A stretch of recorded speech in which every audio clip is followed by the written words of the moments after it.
اللہ تعالیٰ کے نام سے جو وسیع رحمت والا نہایت رحم والا ہے۔ سورۃ الفجر، قسم ہے فجر کی اور 10 راتوں کی اور جفت کی اور طاق کی اور رات کی جب وہ چلی جاتی ہے، یقیناً اس میں عقل مند کے لیے بہت بڑی قسم ہے۔ کیا تم نے نہیں دیکھا کہ آپ کے رب نے عاد کے ساتھ کیسا سلوک کیا؟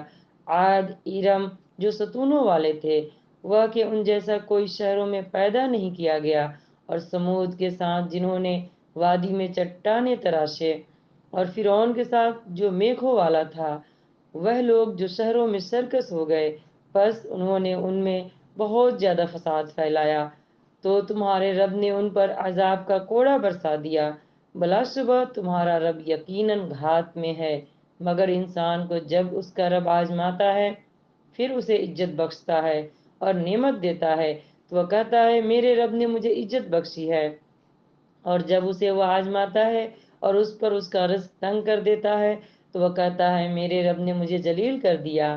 ہرگز نہیں، بلکہ تم لوگ یتیم کی عزت نہیں کرتے اور مسکین کو کھلانے پر ایک دوسرے کو ابھارتے نہیں ہو، اور تم میراث کا سارا مال کھا جاتے ہو، سب سمیٹ کر کھانا، اور مال سے تم محبت رکھتے ہو، بہت زیادہ محبت کرنا۔ ہرگز نہیں، جب زمین کوٹ کوٹ کر ریزہ ریزہ کر دی جائے گی اور تمہارا رب آئے گا اور فرشتے بھی صف در صف آ جائیں گے، اور اس دن جہنم کو لایا جائے گا۔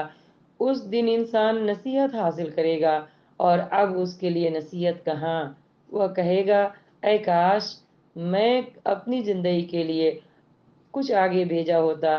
چنانچہ اس دن اللہ سبحانہ و تعالیٰ کے عذاب جیسا کوئی عذاب نہ دے گا، اور نہ ہی اس کے باندھنے جیسا کوئی باندھے گا۔ اے اطمینان والی جان، اپنے رب کی طرف لوٹ آؤ، راضی ہونے والی، پسند کی ہوئی، چنانچہ میرے بندوں میں شامل ہو جاؤ اور میری جنت میں داخل ہو جاؤ۔